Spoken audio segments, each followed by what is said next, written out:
Hello everyone, welcome to only एमर्स। तो आज से हम ये साइंस के लेक्चर्स स्टार्ट कर रहे हैं।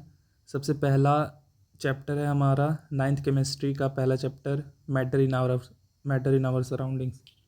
तो देखो, ये चैप्टर आपकी एनसीईआरटी में जो है वो 7 से 8 पेजेस में ख़त्म है, लेकिन ये चैप्टर बहुत बेसिक चैप्टर है। हम बचपन से देखते आ रहे, पढ़ते आ रहे। मैटर क्या है? Anything that has mass and volume, उसको मैटर कहते हैं।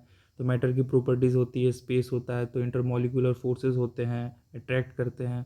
ये सब हमको पता है, ठीक है। लेकिन इस पर्टिकुलर वीडियोस का पर्पज़ ये रहेगा कि हमें जिन बेसिक और बहुत ही जनरल चीज़ों को लेकर कन्फ्यूज़न रहता है, ठीक है, तो उस कन्फ्यूज़न को दूर करने का प्रयास करेंगे हम इस वीडियो में। और फॉर एग्ज़ाम्पल, जैसे कि इस चैप्टर में एक कॉन्सेप्ट है बॉइलिंग पॉइंट का, ठीक है। Boiling point of water. Boiling point of water का रिलेशन एटमॉस्फेरिक प्रेशर से क्या है? प्रेशर घटेगा, बढ़ेगा, है ना। ये हमेशा देखते हैं कि माउंटेन पे खाना बनाते हैं तो जल्दी बनता है कि देर से बनता है। तो इस चीज़ को लेकर ना हमेशा कन्फ्यूज़न रहता है। तो आज हम ये कोशिश करेंगे कि ये कन्फ्यूज़न आपका आज दूर हो जाए। और दूसरा, उसके बाद अगर कॉन्सेप्ट देखें हम, तो एक आता है इस चैप्टर में जो इम्पोर्टेंट है, वो है लैटेंट हीट, ठीक है। लैटेंट हीट ऑफ फ्यूज़न क्या है, लैटेंट हीट ऑफ वेपराइजेशन क्या है, उसको भी देखेंगे। फिर उसके बाद इम्पॉर्टेंट अगर देखें तो एक तीसरे नंबर पे आएगा जो interchange of states of matter है ना। सॉलिड का लिक्विड में, गैस में, ये सब तो इजी है। लेकिन जब सॉलिड का गैस में, गैस में सॉलिड होता है, तो उसके पीछे का मैकेनिज्म क्या है ना, वो सब्लिमेशन एंड डिपोजिशन, उसको देखेंगे हम। उसके बाद इस जो फोर्थ और फिफ्थ स्टेट ऑफ मैटर है हमारा, plasma and boss Einstein condensate, BEC. तो वो बहुत एनसीईआरटी के सबसे लास्ट एक बॉक्स में दिया गया है, बहुत छोटा सा और सिंपल वे में समझाया गया है। लेकिन थोड़ा सा आज उसको हल्का सा बेसिक और बेसिक के साथ साथ सही में देखने की कोशिश करेंगे कि वो होता क्या है सही में, प्लाज्मा और ये बोस आइंस्टीन कंडेंसेट। उसके बाद हमारा आएगा इवापोरेशन का कॉन्सेप्ट, ठीक है। इवापोरेशन और कंडेंसेशन, सॉरी, वेपराइजेशन में डिफरेंसेस क्या है। और अगर देखा जाए तो ये लैटेंट हीट के साथ ही रिलेट करता है इवापोरेशन। और हम जब PYQ सॉल्व करेंगे तो हमें सही में एक दो क्वेश्चंस ऐसे आए हुए हैं, अगर आपने ध्यान दिया होगा कि लैटेंट हीट के कॉन्सेप्ट में, कि क्यों ice is more effective in cooling, क्यों steam is more effective in heating. तो वो सब के पीछे में सही में बेसिक कॉन्सेप्ट क्या है, कि आपका कभी वो आपने बहुत जगह से पढ़ा वढ़ा भी होगा, अपने हिसाब से उसको याद भी रखा होगा। लेकिन इस वीडियो में हम उसको बहुत बेसिक से याद करने की कोशिश करेंगे, ठीक है।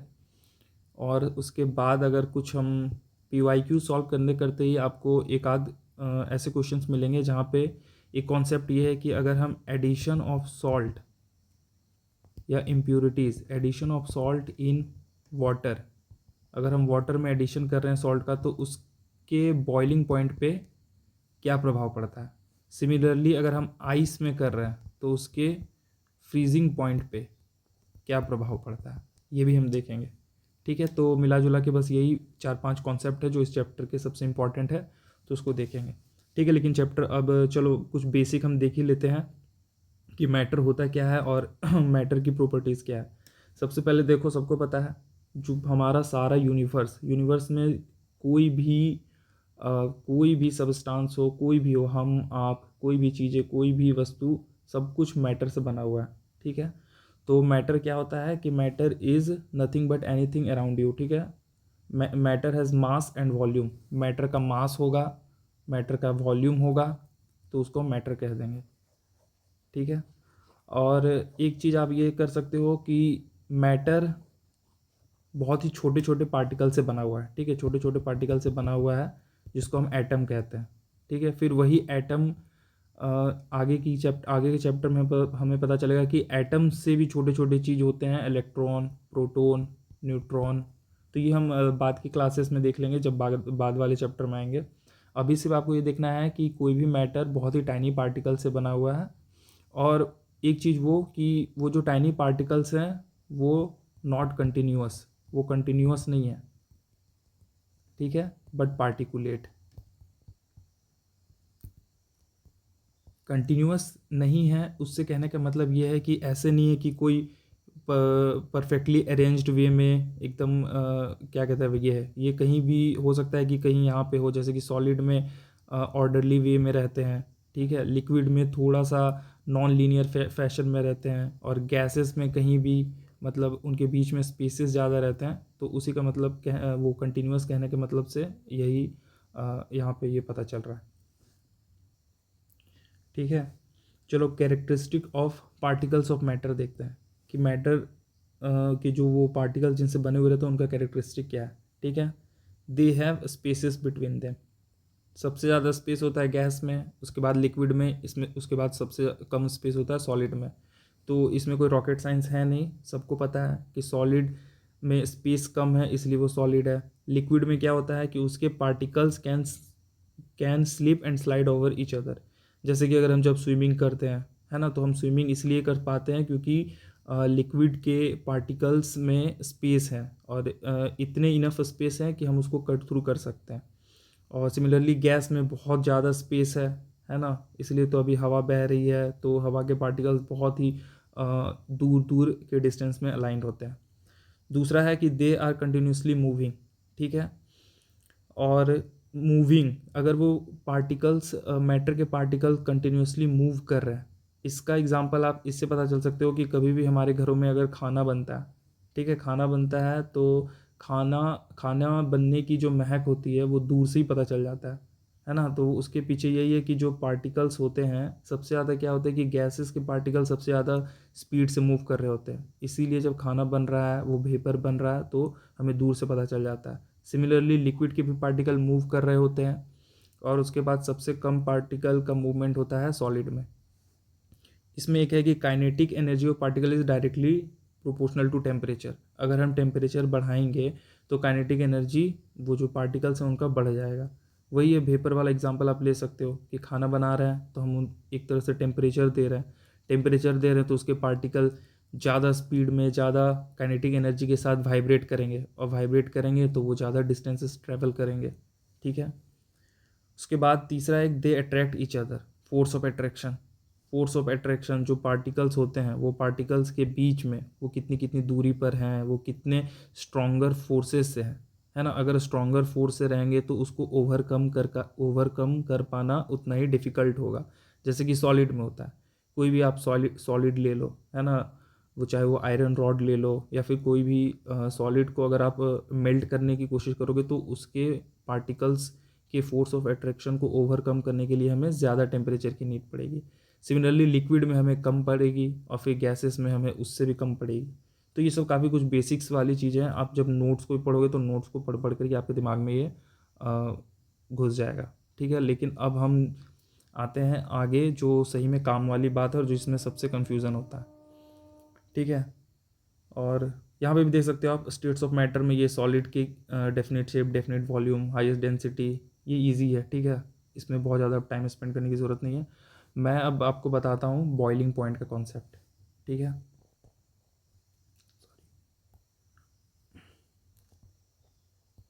बॉइलिंग पॉइंट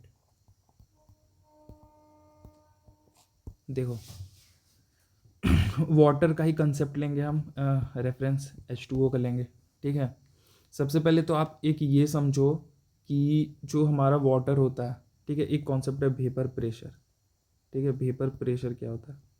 अच्छा, उससे पहले प्रेशर ही समझ लेते हैं। प्रेशर क्या है? कोई भी दबाव, है ना, कोई भी कॉलम ऑफ एयर या फिर कोई भी एक पर्टिकुलर अमाउंट ऑफ वॉल्यूम या पर्टिकुलर अमाउंट ऑफ मैटर की वजह से जो फोर्स लग रहा होता है परपेंडिकुलर, उसको हम प्रेशर कहते हैं।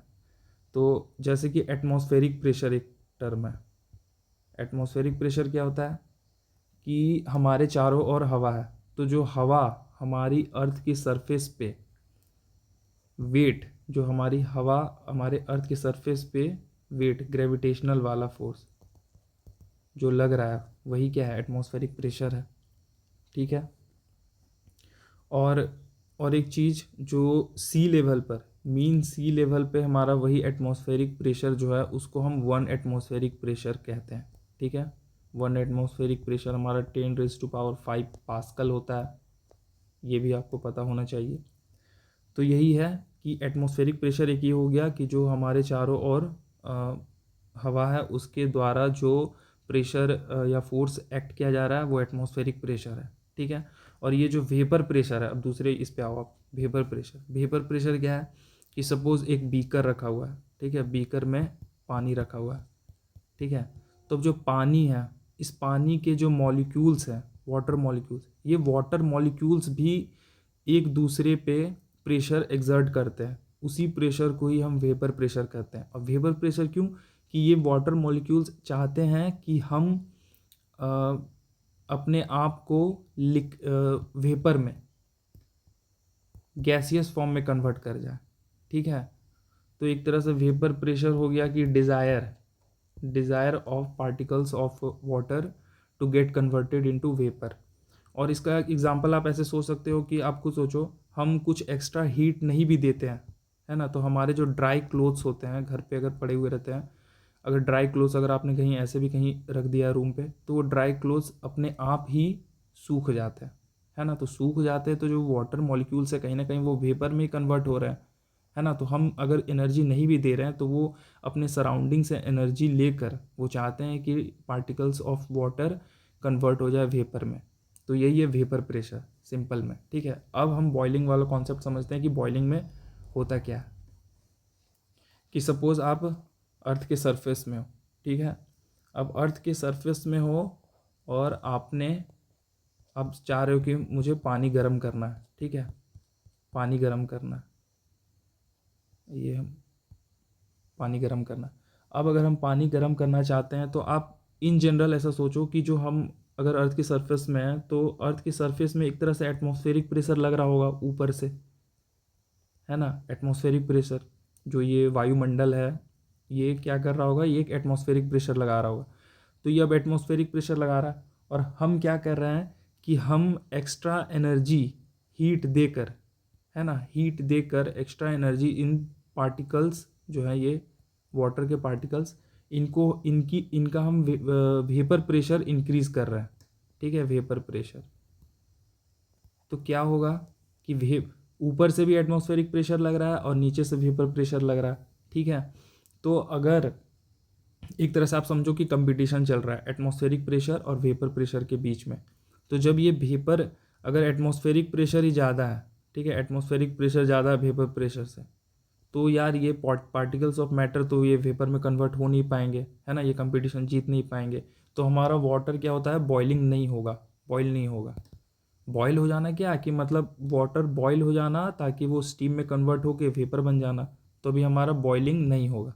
लेकिन यही अगर वेपर प्रेशर इक्वल टू हो गया एटमॉस्फेरिक प्रेशर के या ज़्यादा हो गया, तो हमारा क्या होगा, बॉइलिंग पॉइंट होगा, ठीक है, बॉयल करना स्टार्ट कर जाएगा। और ये पाया गया है कि जनरली 1 एटमॉस्फेरिक प्रेशर पे, है ना, 100 डिग्री सेल्सियस में हमारा पानी उबलना स्टार्ट हो जाता है, ठीक है, बॉइलिंग पॉइंट ऑफ वाटर। ये भी सबको पता है, इसको याद रखेंगे। तो अब हम जनरली हम क्या कर सकते हैं कि जनरल हमारा ये है कि 100 डिग्री सेल्सियस पे अगर एटमॉस्फेरिक प्रेशर ना बढ़ रहा है ना घट रहा है, अर्थ के सरफेस पे 100 डिग्री सेल्सियस पे पानी गर्म होना स्टार्ट हो जाता है, ठीक है। अब हम केस देखते हैं कि जब हम माउंटेन्स पे जाते हैं या फिर जो हमारा प्रेशर कुकर होता है वहाँ पे क्या मैकेनिज्म अप्लाई होता है, ठीक है। चलो माउंटेन पे चलते हैं। माउंटेन पे, अब माउंटेन पे क्या हो रहा है कि सपोज़ हमने बीकर लिया, पानी हम गर्म करना चाह रहे हैं, खाना बनाना चाह रहे हैं या जो भी मैगी बनाना चाह रहे हैं, ठीक है। तो माउंटेन पे आपको पता होगा ये कॉन्सेप्ट कि हम जैसे जैसे अर्थ के सरफेस से ऊपर जाते हैं तो हमारा जो प्रेशर है वो घटता है। तो एक तरह से क्या है कि हमारे माउंटेन पे लो प्रेशर रहेगा। तो आप खुद सोचो कि यहाँ पे जो एटमॉस्फेरिक प्रेशर लग रहा है वो क्या है, लो है, ठीक है। तो जब एटमॉस्फेरिक प्रेशर लो है तो जो वेपर प्रेशर जो ये ऊपर की तरफ लगता है और हम हीट करके या बॉईल करके उसको देने की कोशिश करते हैं, तो वो वेपर प्रेशर क्या होगा अब कि इन दोनों के बीच में कंपटीशन होगा तो सिंपल सा लॉजिक है कि एटमॉस्फेरिक प्रेशर उतना लग ही नहीं रहा ऊपर से, तो हमें वेपर प्रेशर उतना ज़्यादा हीट देने की ज़रूरत ही नहीं पड़ेगी, है ना। तो वाटर को होता है ना, suppose water don't need to push too hard to boil, है ना। अर्लियर हो सकता है कि जब हम ज़मीन क्या कहते हैं सरफेस पे थे तो हमें 100 डिग्री सेल्सियस लग रहा था, लेकिन अब हमें उतना डिग्री का हीट देना बनता ही नहीं है ना। तो इसलिए क्या होगा कि अब जो वाटर है वो बॉईल करना स्टार्ट हो जाएगा लेस देन 100 डिग्री सेल्सियस में, ठीक है। हो सकता है ये 95 डिग्री में 96 डिग्री में ही बॉईल करना स्टार्ट कर दिया, ठीक है। तो समझो 95 डिग्री 96 डिग्री का जो पानी है ना, वो बॉईल तो हो रहा है ना, क्योंकि बॉइलिंग पॉइंट हमारा घट गया, लेकिन वो पानी तो 95 डिग्री का ही है। तो 95 डिग्री का पानी है और सपोज कोई 100 डिग्री का पानी है, खाना किस में जल्दी बनेगा? खाना तो ऑब्वियसली 100 डिग्री वाले में ज़्यादा बनेगा। तो हमारा क्या होगा कि 95 डिग्री 96 डिग्री पे बॉइलिंग पॉइंट तो हमारा घट गया, अब बॉइलिंग इसमें स्टार्ट हो जाएगा, लेकिन हमारा फूड क्या होगा? स्लोअर स्लोअर कुकिंग होगी, ये आपको याद रखना है, ठीक है। तो माउंटेन पे हमारा क्या होगा कि फूड विल कुक स्लोली, क्योंकि वहाँ पे अभी भी जो पानी है या फिर जो भी हम यूज़ कर रहे हैं बना रहे हैं उसका टेम्परेचर 100 डिग्री से कम है। तो ये आप याद रखना। सिमिलरली अब हम अगला कॉन्सेप्ट देखते हैं कि हम जब प्रेशर कुकर यूज़ करते हैं तो प्रेशर कुकर में क्या होता है। तो हमारा प्रेशर कुकर का कॉन्सेप्ट क्या है? प्रेशर कुकर में क्या होता है, देखो, अगर कोई हमारा मतलब जैसे कि समझो कि कोई नॉर्मल पॉट है, ठीक है। नॉर्मल पॉट में अगर हम खाना बनाएंगे या पानी को गर्म करेंगे तो ऑब्वियसली वो 100 डिग्री सेल्सियस में बॉईल होना स्टार्ट हो जाएगा, ठीक है। लेकिन प्रेशर कुकर में क्या होता है कि लिड ढका हुआ रहता है, बंद हुआ रहता है, कॉम्पैक्ट हुआ रहता है। तो अब क्या हो रहा है कि जो प्रेशर कुकर जो सिस्टम है हमारा प्रेशर कुकर जो सिस्टम है हमारा प्रेशर कुकर सिस्टम में क्या हो रहा है कि प्रेशर कुकर के सिस्टम में जो डाउनवर्ड एक तरह से जो एटमॉस्फेरिक प्रेशर जो हमारा लग रहा था बॉइलिंग पॉइंट वाला कॉन्सेप्ट जो हम माउंटेन में देख रहे थे, तो इस मैकेनिज्म या इस सिस्टम क्या होगा कि ये हमारा बढ़ जाएगा। क्यों बढ़ जाएगा? क्योंकि ये जो वाटर बॉयल हो के या स्टीम में कन्वर्ट हो रहा है तो ये स्टीम ट्रैप्ड है। तो स्टीम ट्रैप्ड होगा तो वो ऑब्वियसली स्टीम फिर कंडेंसेशन होके फिर से क्या कहते हैं इंटरनल जो इसका इंटरनल प्रेशर होगा उसको बढ़ा देगा। तो अगर वेपर प्रेशर ऊपर से ज़्यादा बढ़ रहा है तो इन रिटर्न हमें जो नीचे से जो हम इसको हीट दे रहे हैं वो हीट भी हमें बढ़ाना पड़ेगा, है ना, वेपर प्रेशर जिसकी हम बात कर रहे थे।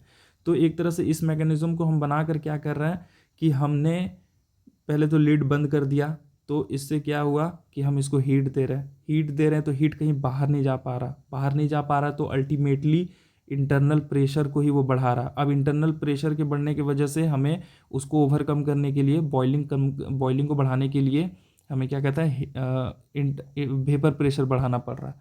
तो इस वजह से क्या हो जाएगा कि जो वाटर है वाटर को अब ज़्यादा हीट की ज़रूरत पड़ेगी स्टीम में कन्वर्ट होने के लिए, और ज़्यादा हीट की कन्वर्ट ज़रूरत पड़ेगी मे बी 100 डिग्री में नहीं होके 120 डिग्री सेल्सियस पे होगा। तो एक तरह से क्या हो जाएगा कि प्रेशर कुकर में बॉइलिंग पॉइंट बढ़ जाएगा। क्यों बढ़ जाएगा? क्योंकि प्रेशर बढ़ गया है, ठीक है।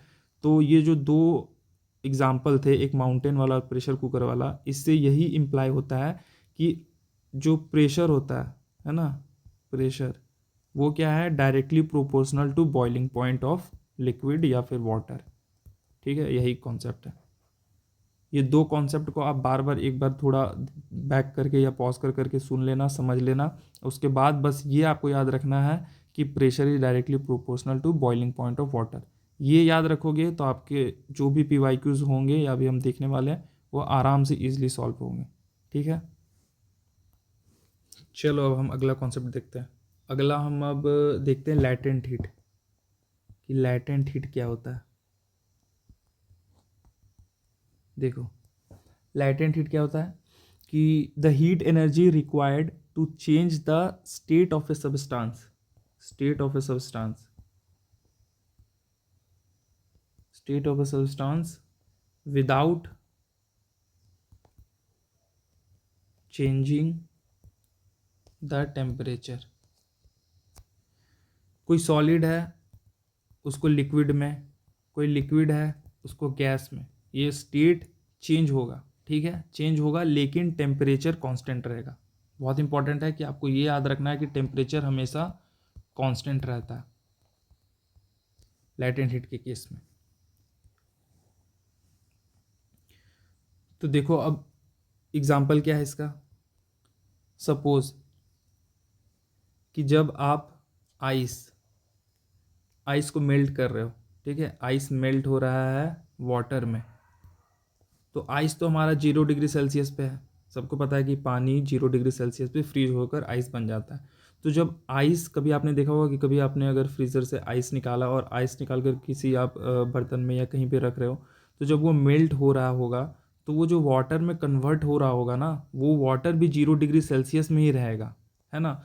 तो वो अब तो हो क्या रहा है यहाँ पे कि ये जो आइस है अपने सराउंडिंग से कुछ एनर्जी, हीट या एनर्जी गेन कर रहा है, ठीक है, वो गेन कर रहा है और उस एनर्जी या हीट को यूज कर रहा है टू ब्रेक द बॉन्ड, या फोर्स ऑफ अट्रैक्शन,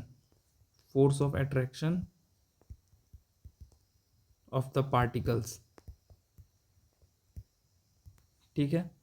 तो वही है कि लैटेंट हीट क्या होता है कि लैटेंट हीट हिडन हीट है, जो हीट या एनर्जी यूज होती है बॉन्ड्स या फिर intermolecular forces between the particles को ब्रेक करने के लिए, यही होता है आपका लैटेंट हीट। दूसरा एग्जांपल है आपका कि जब हम पानी गर्म कर रहे होते हैं, तो सिमिलरली जब वाटर अगर बीकर में 100 डिग्री सेल्सियस में है, तो 100 डिग्री सेल्सियस में वाटर लिक्विड में है, ठीक है, और एट द सेम टाइम आप देखोगे कि 100 डिग्री सेल्सियस में हमारा वाटर स्टीम में भी कन्वर्ट हो जाता है। तो जो हमारा स्टीम है वो हमारा गैसियस फॉर्म में है और वो ये वाटर भी हमारा लिक्विड फॉर्म में है। तो liquid to gas state change हो रहा है, लेकिन दोनों का टेम्परेचर सेम है। तो ये जो एनर्जी जा रही है, जो एनर्जी लग रही है कॉन्स्टेंटली, हम अगर इसको हीट दे रहे हैं नीचे से बर्नर से, तो वो बर्नर से जो अमाउंट ऑफ हीट जो यूज़ हो रही है बॉन्ड को ब्रेक करने के लिए, उसी एनर्जी को ही हम लैटेंट हीट कहते हैं। बहुत सिंपल टर्म में आपको बस यही याद रखना है कि latent heat is the heat energy required to change the state of a substance without changing the temperature, ठीक है। अब अगर आप स्टैंडर्ड डेफिनेशन देखोगे तो यहाँ से आप देख सकते हो कि स्टैंडर्ड डेफिनेशन, एक आप फ्यूज़न का देख लो। फ्यूज़न क्या बोलते हैं कि प्रोसेस ऑफ मेल्टिंग, जो मेल्टिंग हो उसी का नाम फ्यूज़न है, that is change of solid state into liquid state. तो ये क्या है हमारा फ्यूज़न। उसके बाद है कि ये रहा लैटेंट हीट ऑफ फ्यूज़न। क्या है लैटेंट हीट ऑफ फ्यूज़न? क्या है कि amount of heat energy required to change 1 kg of solid. ये याद रखना, हो सकता है कि इसमें आपको कंफ्यूज कर दे कभी कि स्टैंडर्ड डेफिनेशन ये है कि 1 kg ऑफ सॉलिड को लिक्विड में कन्वर्ट करने के लिए जो हीट या एनर्जी यूज़ होती है उसी को हम लैटेंट हीट ऑफ फ्यूज़न कहते हैं। Similarly latent heat of vaporization क्या है कि 1 kg ऑफ लिक्विड को, है ना, एट एटमॉस्फेरिक प्रेशर, ये भी याद रखना है, क्योंकि अगर हमने अभी पहले देखा कि अगर एटमॉस्फेरिक प्रेशर पे कैसे रिलेशन है, एटमॉस्फेरिक प्रेशर अगर बढ़ेगा घटेगा तो स्टेट ऑफ मैटर भी डिफ़र कर जाएगा।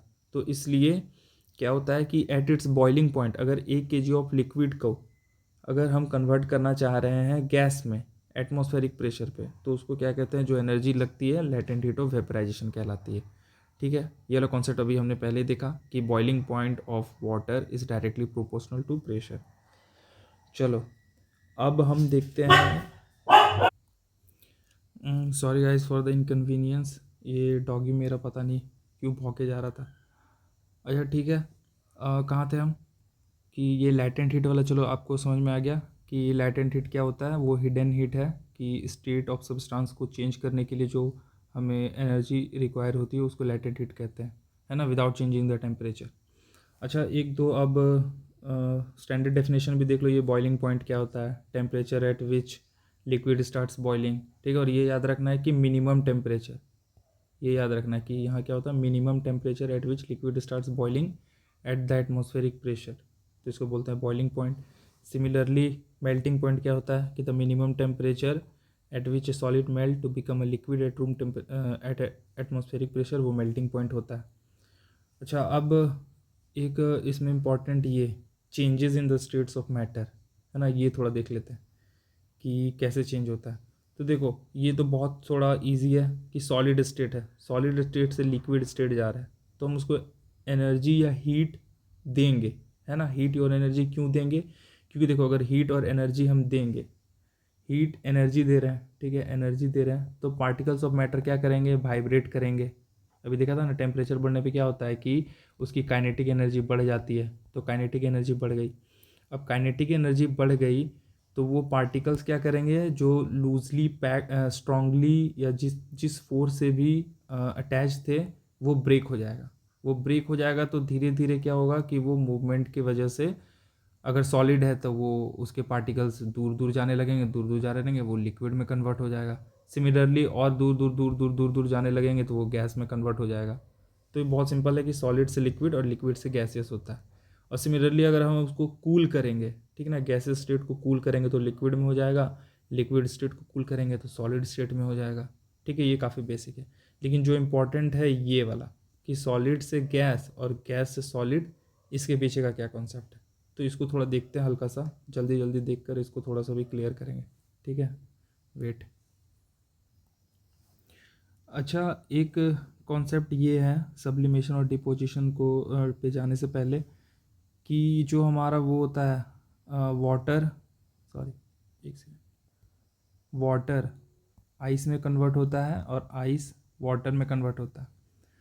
तो एक तरह से अगर देखा जाए कि किसी भी कोई भी लिक्विड जब कॉन्ट्रैक्ट होता है ना, कोई भी लिक्विड अगर कॉन्ट्रैक्ट होता है तो सॉरी फ्रीज होता है तो वो कॉन्ट्रैक्ट करता है ना। कि मान के चलो कि हमारा वाटर ही है या कोई लिक्विड है ना, उसके पार्टिकल्स क्या है? दूर दूर हैं लिक्विड के, दूर दूर पार्टिकल्स हैं लिक्विड के, है ना। ये लिक्विड है हमारा, ये दूर दूर है पार्टिकल। अब इसको जब हम फ्रीज़ करते हैं तो क्या होता है कि इसके पार्टिकल सामने आ जाते हैं ना, कॉन्ट्रैक्ट होते हैं, तभी तो ये सॉलिड का फॉर्म लेता है ना, ये सॉलिड बन जाता है।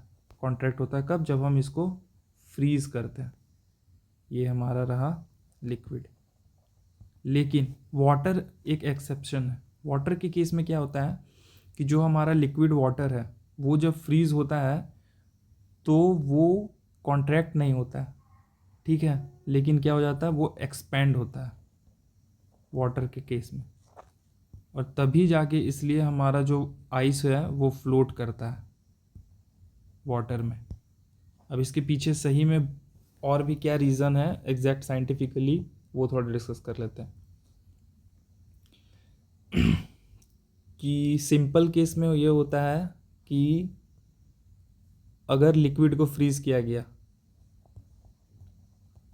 लिक्विड को फ्रीज़ किया गया तो क्या होगा कि मॉलिक्यूल्स क्लोज़र एक दूसरे के करीब आ जाएंगे। करीब आ जाएंगे तो उनका क्या होगा? वॉल्यूम, पहले बिखरे बिखरे हुए थे, वॉल्यूम ज़्यादा था, लेकिन अब करीब आ गए तो वॉल्यूम डिक्रीज़ हो जाएगा। ठीक है, वॉल्यूम डिक्रीज़ हो जाएगा तो क्या होगा? इसकी डेंसिटी, घनत्व, डेंसिटी क्या होता है? बढ़ जाएगी, है ना। ये नॉर्मल केस में बता रहा हूँ कि कोई भी लिक्विड अगर फ्रीज़ होगा तो मॉलिक्यूल्स क्लोजर आएंगे, वॉल्यूम डिक्रीज़ होगा और डेंसिटी इंक्रीज़ होगी, और क्या होगा? वो सॉलिड बन जाएगा। तो सॉलिड एक तरह से सिंक होगा अपने लिक्विड वाले स्टेट में। तो ये होता है नॉर्मल किसी भी लिक्विड के केस में, ठीक है। लेकिन अब हम बात करते हैं वाटर का केस में। वाटर के केस में क्या होता है? वाटर के केस में क्या होता है कि वाटर, अच्छा एक PYQs भी पता चलेगा, या एक फैक्ट है कि वाटर इज मैक्स टेंसर या मैक्सिमम डेंसिटी वाटर की 4 डिग्री सेल्सियस पे होती है, ठीक है। तो अब अगर हम क्या करेंगे कि हम जब नॉर्मल लिक्विड को फ्रीज़ कर रहे थे, ठीक है, टेम्परेचर कम कर रहे थे, तो वो क्या हो रहा था? उसके मॉलिक्यूल्स करीब आ जा रहे थे, ठीक है। लेकिन वाटर के केस में क्या होता है कि एक हाइड्रोजन बॉन्डिंग का कॉन्सेप्ट है, ठीक है। वाटर के मॉलिक्यूल्स हाइड्रोजन बॉन्डिंग से जुड़े हुए रहते हैं। तो इसमें क्या होता है कि जब हम मॉलिक्यूल्स को वाटर को जब फ्रीज कर रहे होते हैं तो मॉलिक्यूल्स में एक definite shape of lattice form होता है, ठीक है। वो एक रिजिड ओपन हेक्सागोनल, इसका मैं एक डायग्राम लगा दूंगा जब ये नोट शेयर करूंगा ना, तब उसमें और अच्छे से आपको समझ में आएगा। रिजिड ओपन हेक्सागोनल लैटिस या हेक्सागोनल क्रिस्टल के फॉर्म में वो फॉर्म हो जाता है। तो इस फॉर्म में क्या होता है कि जैसे कि वो रिजिड हेक्सागोनल के फॉर्म में ऐसे अगर बन रहा है, ठीक है, बन रहा है, तो उसमें क्या हो रहा है कि उसके जो पार्टिकल्स हैं, इन पार्टिकल्स के बीच में बहुत सारे ना एम्प्टी स्पेस हो जाते हैं, ठीक है। ये 2D में आपको ऐसे समझ में नहीं आ रहा, मैं एक फोटो लगा दूंगा ये नोट्स में, तो उसमें आपको अच्छे से समझ में आएगा कि ये इसको 3D में आप इमेजिन करो, ठीक है। जैसे कार्बन वाले चैप्टर में भी हम थोड़ा पढ़ेंगे, है ना, स्ट्रक्चर के बारे में कैसे कैसे अलाइन होता है। इसमें बस आप सिंपल ये समझो कि इसको फ्रीज करने के बाद ये अलाइन हो जाते हैं प्रॉपर हेक्सागोनल लैटिस में, ठीक है। तो हेक्सागोनल लैटिस में क्या होता है कि this structure has many empty pockets, है ना, एम्प्टी पॉकेट्स होते हैं। वो हैं तो कनेक्टेड या एक स्पेशल फॉर्म में फोर्स से जुड़े हुए तो हैं, लेकिन क्या होता है एम्प्टी पॉकेट्स, और वो पॉकेट्स एयर पॉकेट्स का काम करते हैं, ठीक है, एयर पॉकेट्स इनसाइड। तो इसकी वजह में क्या होता है कि मॉलिक्यूल्स करीब नहीं आ रहे हैं। हमने देखा था ना कि जब जनरल केस किसी भी लिक्विड को फ्रीज करे तो उसके मॉलिक्यूल्स करीब आ रहे हैं, लेकिन एक्चुअली ये हेक्सागोनल स्ट्रक्चर की वजह से molecules are farther farther apart, दूर होते हैं, ठीक है। कब? आइस में, इन आइस, जब वो आइस में फॉर्म हो रहा है, जब लिक्विड आइस में फॉर्म हो रहा है तो वो हेक्सागोनल क्रिस्टल के फॉर्म में फॉर्म हो रहा है, और इसमें काफ़ी एम्प्टी पॉकेट होते हैं जो एयर पॉकेट्स इनसाइड का काम करते हैं। और उसकी वजह से क्या होता है कि इसके मॉलिक्यूल्स, है ना, करीब आने छोड़ के देखो, यहाँ यहाँ दूर दूर जितने भी 6 मॉलिक्यूल्स ये 6 ये स्ट्रक्चर के फॉर्म में फॉर्म हो रहा है, वो बहुत दूर दूर होते हैं, ठीक है, आइस में। और वही लिक्विड में नहीं होते। लिक्विड में तो करीब रहते हैं, हाइड्रोजन बॉन्ड से जुड़े हुए रहते हैं, तो वो करीब रहते हैं। लेकिन ये क्या होता है कि आइस में इसके मॉलिक्यूल्स फार्दर अपार्ट रहते हैं। तो इसकी वजह से क्या होता है कि इसका जो वॉल्यूम है या डेंसिटी,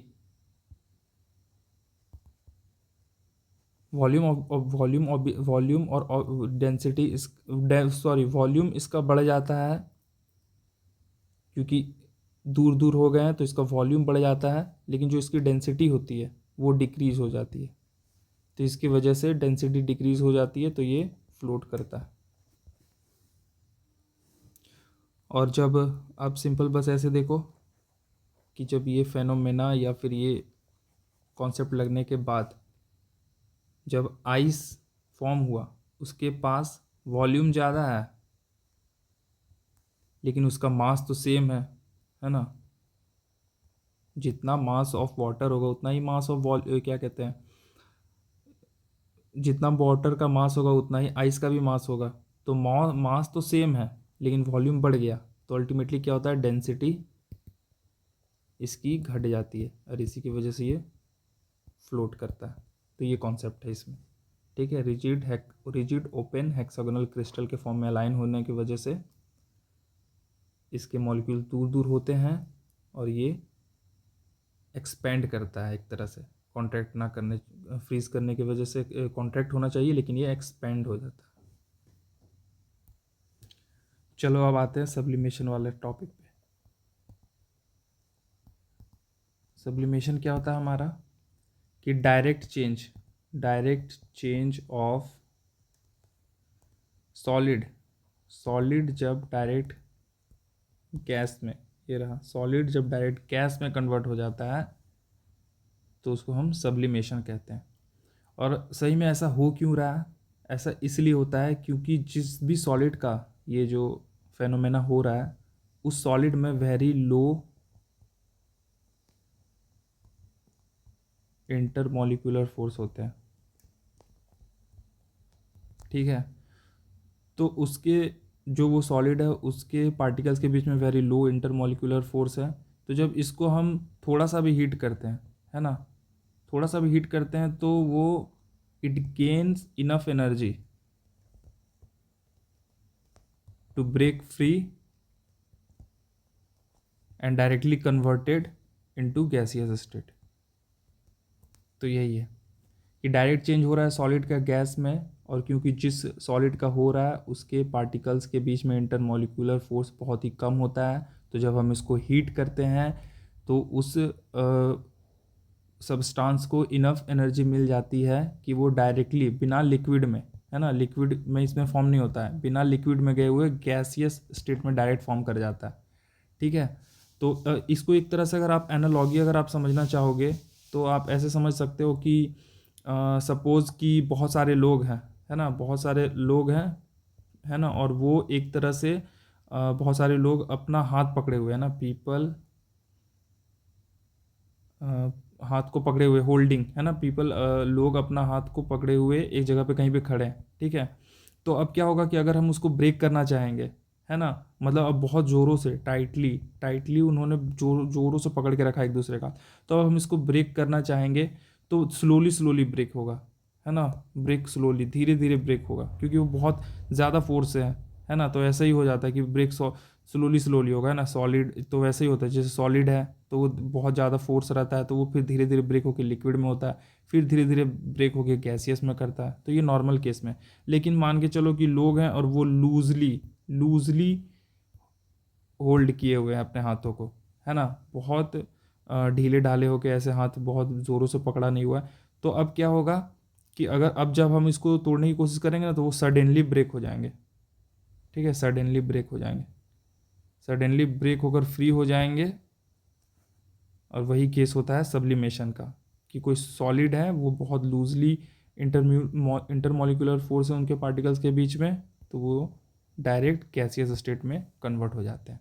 तो यही कॉन्सेप्ट है सब्लिमेशन में, कि ऐसा होता क्यों है कि क्योंकि जो सबस्टांस होते हैं उसका एक तरह से बहुत ही लो इंटरमोलिकुलर फोर्स होता है, एक तरह से आप समझ सकते हो कि इसका बॉइलिंग पॉइंट भी लो होता है ना। तो गैस फॉर्मेशन लो टेम्परेचर पे ही इसका हो जाता है, तो इसकी वजह से सब्लिमेशन हो जाता है। एग्जाम्पल क्या है, कैम्फर जो मंदिर में या फिर घर पे चलाते हैं, है ना, जिसको कपूर कहते हैं, कैम्फर, उसको आप थोड़ा सा ही एक माचिस का तिल्ली उसमें लगता है और वो जल जल के लिक्विड में, बिना लिक्विड में गए हुए धुएं में कन्वर्ट होकर ख़त्म भी हो जाता है। सिमिलरली फिर नैप्थलीन बॉल्स को हम रखते हैं अलमीरा में, है ना, तो कुछ दिनों के बाद हम देखेंगे वो नैप्थलीन बॉल्स अगर इतना बड़ा होता है तो वो फिर इतना छोटा हो जाता है, तो वो तो लिक्विड में गया नहीं कहीं, वो भी कन्वर्ट हो जाता है डायरेक्ट गैसियस फॉर्म में। तो ये कुछ एग्जांपल है, एक दो एग्जांपल और होंगे आपके एंथ्रासीन या पता नहीं कुछ ये क्लोराइड वगैरह, तो वो आप एक बार एनसीईआरटी वाले लाइंस में देख लेना और उसको थोड़ा नोट डाउन कर लेना। ठीक है, अब हम इसका जो ऑपोजिट है उस डेपोजिशन, उसको थोड़ा देखते हैं, रुको। अच्छा एक सेकेंड, ये सब्लिमेशन का जो सबसे क्लासिक एग्जांपल है जिसमें लोगों को कन्फ्यूज़न होता है वो तो उसकी तो बात हमने करी ही नहीं, उसकी बात करते हैं। सॉलिड CO2, है ना, सबको पता है, स्टेज परफॉर्मेंस रील्स बनाने में। तो जो सॉलिड CO2 होता है हमारा, सॉलिड CO2 भी क्या होता है, जिसको हम ड्राई आइस कहते हैं। ड्राई आइस क्यों कहते हैं, क्योंकि ये ड्राई है, लिक्विड में कभी फॉर्म नहीं होता, डायरेक्ट गैसियस फॉर्म में हो जाता है। तो ये गैसियस फॉर्म में कन्वर्ट हो जाता है, और ये जो हमारा सॉलिड CO2 है ये सॉलिड में रहता है, तो ये भी सब्लिमेशन होता है। और सब्लिमेशन ये हो क्या रहा है, एक तरह से देखो सॉलिड CO2 जो हमारे एटमॉस्फेयर में वो गैसियस फॉर्म में है। ठीक है, तो हम इसको क्या कर रहे हैं कि किसी कंटेनर में, जैसे कैसे हम LPG रखते हैं, CNG रखते हैं, है ना, LPG रखते हैं, CNG रखते हैं, तो ऐसे ही सॉलिड CO2 को हम क्या करते हैं कि बहुत ही ज़्यादा वेरी हाई प्रेशर में स्टोर करके हम रखते हैं। ठीक है, very high pressure and low temperature में। तो लो टेम्परेचर और वेरी हाई प्रेशर में हमने CO2 को कन्वर्ट करके सॉलिड फॉर्म में, याद रखना ये सॉलिड फॉर्म में हमने करके रखा। अब हम जैसे ही जिस कंटेनर में या जिस भी बॉक्स में या किसी में भी रख रहे हैं, अब उसका नोज़ल को अगर हम ब्रेक करेंगे तो ये जो सॉलिड CO2 रहेगा, क्योंकि इसको बहुत हाई प्रेशर में रखा था, लेकिन जैसे ही हम सॉलिड CO2 का नोज़ल ओपन करेंगे तो वो अभी atmospheric pressure, normal atmospheric pressure हमारा क्या होता है 1 एटमॉस्फेरिक प्रेशर, तो एटमॉस्फेरिक प्रेशर तो हमारा घट गया। तो प्रेशर अब घट गया तो ये सॉलिड CO2 क्या होता है कि नॉर्मल कंडीशन में डायरेक्ट गैसियस फॉर्म में बन जाता है। ठीक है, गैस CO2 में कन्वर्ट हो जाता है। तो यही कॉन्सेप्ट है इसके पीछे। और अगर एक तरह से हम देखेंगे तो आपको सोचो कि वो जो हमें फॉगी वाइटिस वाइटिस मटेरियल दिख रहा है वो एक तरह से क्या CO2 है।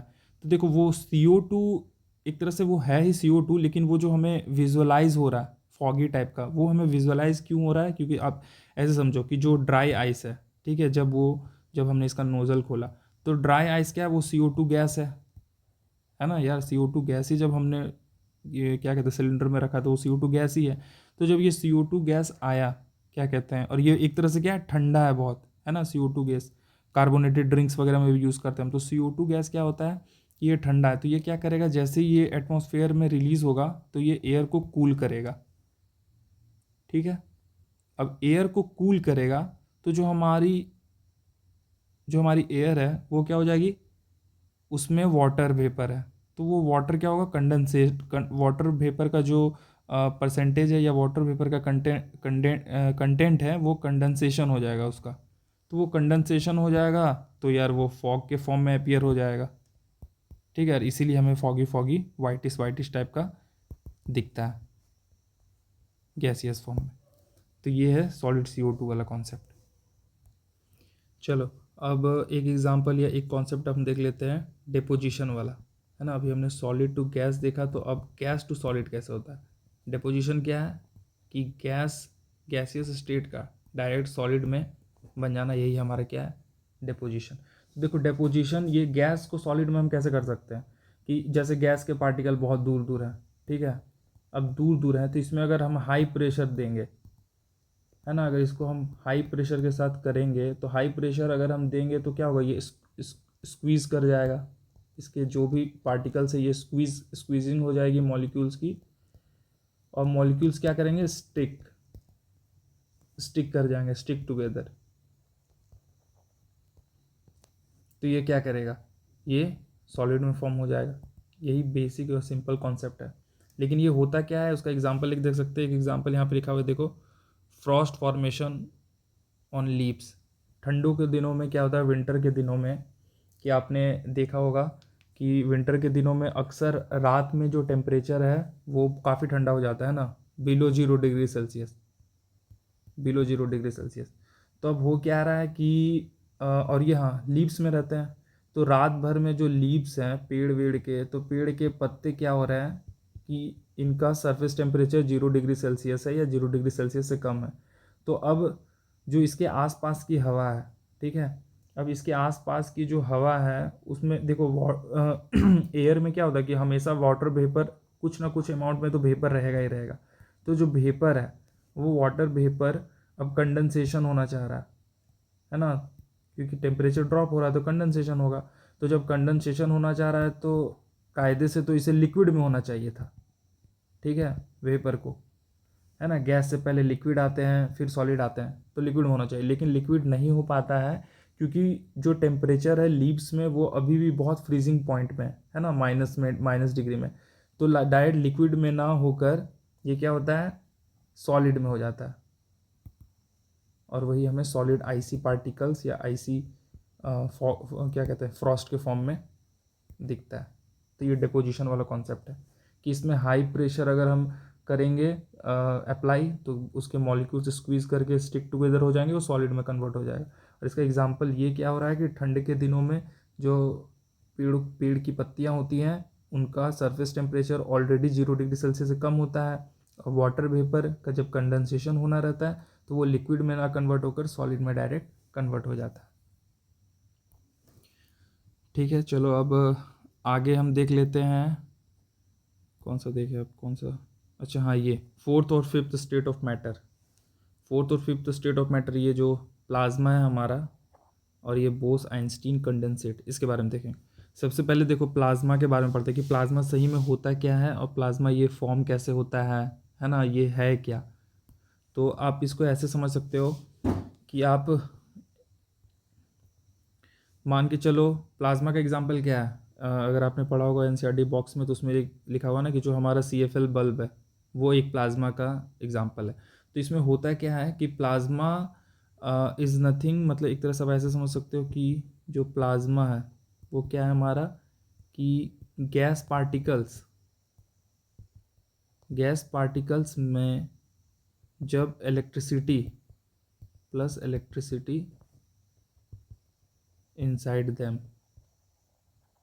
तो यही हमारा प्लाज्मा है। तो ये हो कैसे रहा कि सपोज कोई गैस है, ठीक है, और गैस पार्टिकल्स में हम जब गैस के पार्टिकल्स आयोनाइज्ड हो जाते हैं, आयोनाइज्ड कहने का मतलब है चार्ज हो जाते हैं,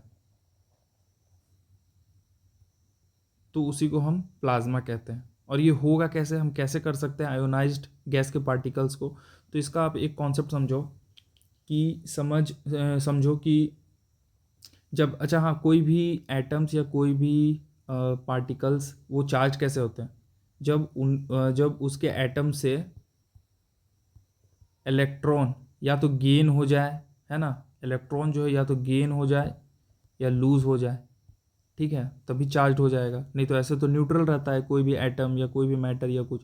लेकिन होता क्या है कि ये इलेक्ट्रॉन गेन और लूज का कॉन्सेप्ट कैसे हो रहा है, तो वही हम देखते हैं कि कैसे फॉर्म हो सकता है प्लाज्मा।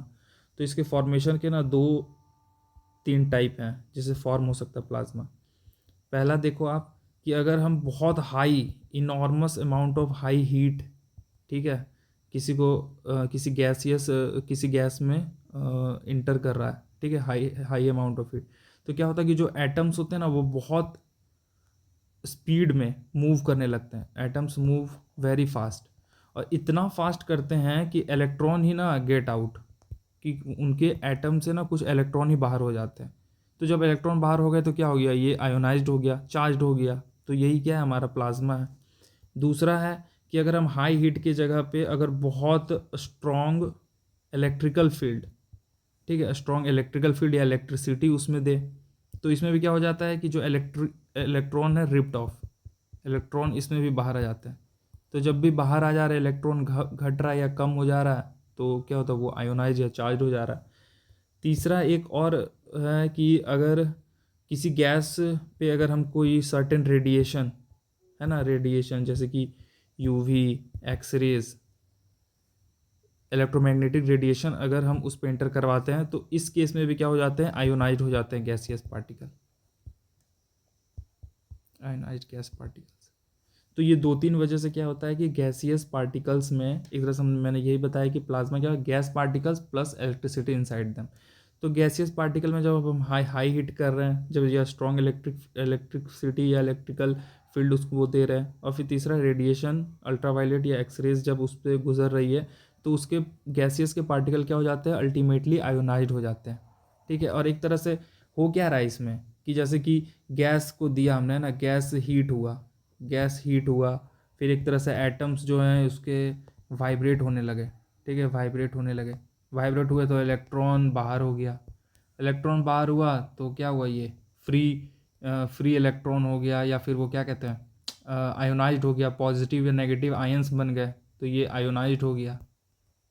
और जब ये आयोनाइज्ड हो गया, तो कोई भी आयोनाइज्ड हो गया तो यार वो एक तरह से होता है कि वो गैस इलेक्ट्रिकली कंडक्टिव हो जाएगा, है ना, इलेक्ट्रिकली कंडक्टिव हो जाएगा।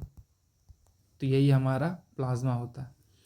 और प्लाज्मा के एग्जांपल देखो, यहाँ पे मैंने बताया कि प्लाज्मा के एग्जांपल क्या है, नेचुरल एग्जांपल हैं स्टार्स, लाइटनिंग, ऑरोरा, ये नेचुरल प्लाज्मा एग्जांपल है। कभी आप लाइटनिंग देखो, लाइटनिंग में क्या हो रहा है कि एक तरह से एयर में गैसियस पार्टिकल है, ठीक है, एयर में गैसियस पार्टिकल। अब लाइटनिंग जब हुई, है ना, लाइटनिंग एक तरह से क्या है, स्ट्रॉन्ग इलेक्ट्रिकल फील्ड है। तो स्ट्रॉन्ग इलेक्ट्रिकल फील्ड जब गुजरी उस किसी सर्टेन गैसेस की वजह से, तो उसकी वजह से क्या हुआ कि वो गैसेस आयोनाइज्ड हो गए, है ना। इसका मैंने ना एक देखा हुआ है, मैं एक 2 शॉर्ट्स यूट्यूब शॉर्ट्स का लिंक भेजूंगा आपको, वो आप ज़रूर देखना। उसमें ना बहुत अच्छे से विजुअल रिप्रेजेंटेशन दिखाया गया है कि प्लाज्मा कैसे दिखता है, ठीक है। और सिमिलरली बोस आइंस्टीन कंडेंसेट, इसका भी, है ना। तो ये दोनों को आप अच्छे से विजुलाइज कर लोगे कि ये इलेक्ट्रिसिटी, ये लाइटनिंग की वजह से ये कैसे दिखते हैं प्लाज्मा, तो आपको और चीज़ें बेहतर वे में पता चली। लेकिन मैंने जो भी थियोरेटिकली आपको बताया, आई होप कि वो काफ़ी इनफ होगा समझने के लिए कि प्लाज्मा सिंपली वर्क कैसे कर रहा है। CFL बल्ब है, CFL बल्ब में हमने क्या किया कि कोई सर्टेन गैस, CFL बल्ब में कौन सा होता है, हीलियम होता है, ठीक है, या फिर नियोन बल्ब में नियोन होता है, जो इनर्ट हमारे गैसेस होते हैं उसको हम इसमें पुट कर रहे हैं ना। अब जब हम इंटर कर रहे हैं और इसमें से इलेक्ट्रिसिटी दे दे रहे हैं, ठीक है, इलेक्ट्रिसिटी दे दे रहे हैं, तो अभी मैंने बताया कि कोई गैस और उसमें जब इलेक्ट्रिसिटी या हाई हीट है ना, इलेक्ट्रिसिटी देने की वजह से क्या हुआ, वो आयोनाइज्ड हो गया। तो आयोनाइज्ड हो गया और उसी का हम एप्लीकेशन यूज़ कर रहे हैं, है ना। घर में CFL बल्ब लग रहा है या नियॉन बल्ब, रेड कलर का साइन होता है। अच्छा हाँ, एक प्रॉपर्टीज ऐसी है कि डिफरेंट टाइप ऑफ गैसेस, है ना, डिफरेंट टाइप ऑफ गैसेस जब उसमें प्लाज्मा होता है, ये रहा, है ना, ये देखो plasma, the state is present in the form of ionized gas only at very high temperature. Obviously high temperature की नीड है at highest level of energy, ठीक है। Lightning, solar wind, sun, stars, tail of comet, fire. अच्छा, fire में partially plasma formation होता है, completely नहीं, ये याद रखना आप, ठीक है। एक तरह से हमारा जो 99% ऑफ यूनिवर्स है, 99% ऑफ यूनिवर्स, ये हाइड्रोजन, हीलियम, सन वन हमारा तो प्लाज्मा से ही बना हुआ है, ठीक है। तो जैसे कि देखो कुछ कुछ प्रॉपर्टीज़ हैं, ये याद रखना, ये इस पर भी PYQs आ चुका है, इसलिए ये एक जगह कंपाइल करके हमने लिख दिया है इसको, कि जब नियॉन गैस है उसमें अगर प्लाज्मा होगा तो ये क्या हो जाएगा, रेड हो जाएगा। हीलियम में वाइट, आर्गन में वायलेट या ब्लू, क्रिप्टन में ब्लू, जेनॉन में ग्रीन, और सोडियम वेपर जो होता है वो येलो होता है, ठीक है। तो ये याद रखना आप, ठीक है। अब मुझे लग रहा है कि ये प्लाज्मा तो आपको समझ में आ गया होगा। अब अगर हम बोस आइंस्टीन कंडेंसेट की बात करें, ठीक है, अब चलो देखते हैं आगे बोस आइंस्टीन कंडेंसेट को। बोस आइंस्टीन कंडेंसेट, देखो ये जो फिफ्थ स्टेट ऑफ मैटर है, लेटेस्ट स्टेट ऑफ मैटर, ये क्या है, ये प्लाज्मा क्या था हमारा, gas particle plus electricity inside them. और इसमें क्या है कि हाईयर टेम्परेचर का यूज़ हो रहा था। ये ना इसका जस्ट ऑपोजिट है प्लाज्मा का। इसमें क्या हो रहा है कि गैस प्लस, जब हम गैस को एक्सट्रीम कूलिंग करते हैं तो हमें ये जाकर स्टेट प्राप्त होता है, ठीक है। और ये एक्सट्रीम कूलिंग से क्या मतलब है, जो एब्सोल्यूट ज़ीरो जिसको बोलते हैं, जिस स्केल को एब्सोल्यूट ज़ीरो बोलते हैं, किसको कहते हैं पता है आपको, एब्सोल्यूट ज़ीरो। एब्सोल्यूट ज़ीरो बोलते हैं 0 केल्विन को, ठीक है। और 0 केल्विन इक्वल टू हो जाएगा -273 डिग्री सेल्सियस। ये इस टेम्परेचर के बियॉन्ड, इससे कम टेम्परेचर गेन कर पाना या इससे कम टेम्परेचर पहुंच पाना प्रैक्टिकली पॉसिबल नहीं है। तो यही सब, इसी टेम्परेचर को एब्सोल्यूट ज़ीरो बोलते हैं। और इसी एब्सोल्यूट ज़ीरो पर बोस आइंस्टीन कंडेंसेट जो स्टेट ऑफ मैटर है वो हमें दिखता है, ठीक है। अब इसमें होता क्या है कि जब हम इस, पहले देखो बोस आइंस्टीन कंडेंसेट यूँ कहते हैं क्योंकि दो साइंटिस्ट थे हमारे, एक इंडियन साइंटिस्ट थे, है ना, प्राउड मोमेंट, क्या कहते हैं, SN बोस और एक अल्बर्ट आइंस्टीन। इन्होंने दोनों ने मिलकर ये बनाया नहीं था, इन्होंने ये प्रेडिक्ट किया था, ठीक है। इन दोनों ने प्रेडिक्ट किया था कि ऐसा बोस आइंस्टीन कंडेंसेट एक मैटर का स्टेट हो जाएगा। लेकिन 1990s में 2001 में जिनको नोबेल प्राइज़ मिला है, वो बॉक्स में देख लेना क्या नाम है उनका, उनको इसलिए नोबेल प्राइज़ मिला क्योंकि उन्होंने ये दिखा दिया करके लेबोरेटरी में या कहीं पे भी। तो ऐसा दिखाना पॉसिबल क्यों हुआ, क्योंकि वो एक्सट्रीम कूलिंग कर पाना, मतलब क्या कहते हैं, हमें पहले हमारे पास वो एपरेचर्स या अप्लायंस ऐसे थे नहीं, लेकिन विद टाइम इन्वेंशन जब उनके पास ऐसा हो गया तो उन्होंने वो करके दिखाया। तो उन्होंने जब किया तो पाया क्या कि प्रॉपर्टीज़ क्या है ना, बोस आइंस्टीन कंडेंसेट फॉर्मेशन कैसे होता है कि एक्सट्रीम कूलिंग करना है किसी गैस को। तो जब उन्होंने ऐसा किया तो जो प्रॉपर्टीज़ में क्या पता चला कि जब एब्सोल्यूट टेम्परेचर पे पहुंचते हैं गैस के पार्टिकल्स, तो आपको तो पता है गैस के पार्टिकल्स क्या होता है कि वो मूव करते हैं, हाई हाई काइनेटिक एनर्जी रहता है इन जनरल। लेकिन जब एक्सट्रीम कूलिंग पे पहुंचते हैं तो है ना, लगभग सारे particles lose their kinetic energy, है ना। एक तरह से सोचो कि मतलब वो इतने एक्सट्रीम कूलिंग हो गए हैं, ठंडे हो गए हैं कि अब उनमें कोई मोशन ही नहीं हो रहा, वो होता है ना, वो कोई मोशन ही नहीं रहा, वो स्टैटिक हो गए, है ना। और वो स्टॉप ही हो जाते, एक तरह समझो कि स्टॉप मूविंग, ठीक है। और स्टॉप मूविंग, सारे पार्टिकल जो इधर उधर बिखरे बिखरे थे वो सारे एक जगह स्टॉप होकर क्या होता है कि मर्ज कर जाते हैं और एक तरह से वो बिहेव करते हैं एज वन सिंगल यूनिट, ठीक है, या वन सिंगल पार्टिकल। कि पहले इतने सारे पार्टिकल थे लेकिन वो सारे अपनी काइनेटिक एनर्जी को लॉस्ट कर कर एक सिंगल यूनिट या एक सिंगल पार्टिकल बन जाते हैं। और वो सिंगल पार्टिकल जो है, जो पार्टिकल ओवरलैप करके वो ना एक्ट करते हैं एज अ वेव, बस बहुत ज़्यादा डीपली साइंटिफिक टर्म में या साइंटिफिक वे में जाएंगे नहीं। बस आपको ये पता लगा के रखना है कि particles lose their kinetic energy, they stop moving, they merge and behave as one single particle, और वो rather than behaving like a particle या particulate matter, they act as और they behave as a wave.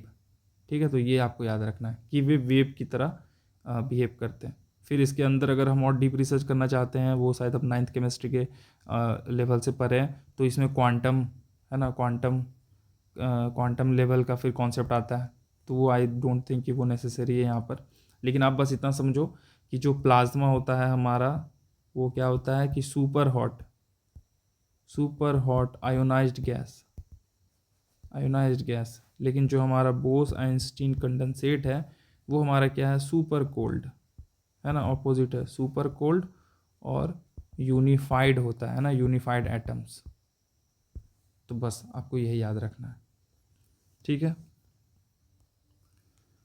तो guys देखो, अब लगभग हमने जो भी कॉन्सेप्ट स्टार्टिंग में बात करा था वो लगभग सारे कंप्लीट हो गए हैं, और वीडियो भी काफ़ी लंबी बनती जा रही है। तो मुझे लग रहा है शायद इसका एक दूसरा पार्ट मैं बनाऊंगा, और उस पार्ट में क्या आ गया है, ये देखो, ये मैंने काफ़ी सारे इसके PYQs अटैच किए हैं, तो ये सारे PYQs हम सॉल्व करेंगे, है ना, तो दूसरे पार्ट में करेंगे, क्योंकि उस PYQs के साथ साथ ना ये एक आध कंसेप्ट हैं, जैसे कि ये ट्रिपल पॉइंट हो गया, है ना, उसके बाद फिर ये रहा water at 273 kelvin is cooling then ice, ये वाला कॉन्सेप्ट, है ना। तो ये सब हम दूसरे वाले वीडियोस में डिस्कस कर लेंगे, ठीक है, और अच्छे से PYQs को सॉल्व करेंगे, क्योंकि पर्पज़ यही है कि किसी भी चैप्टर का कॉन्सेप्ट समझकर हमें क्वेश्चन बनाने का हुनर सीखना है, ठीक है। बस रटने से जहाँ पे चीज़ें लगेंगी ऐसे कि कुछ फैक्चुअल चीज़ें हैं तो उसको आप रटो भी, लेकिन आई बिलीव कि ये वाले चैप्टर को बहुत सारे लोग ऐसे ही नॉर्मल पढ़ के कि हाँ 9th का चैप्टर है और ऐसे करके आगे बढ़ जाते हैं।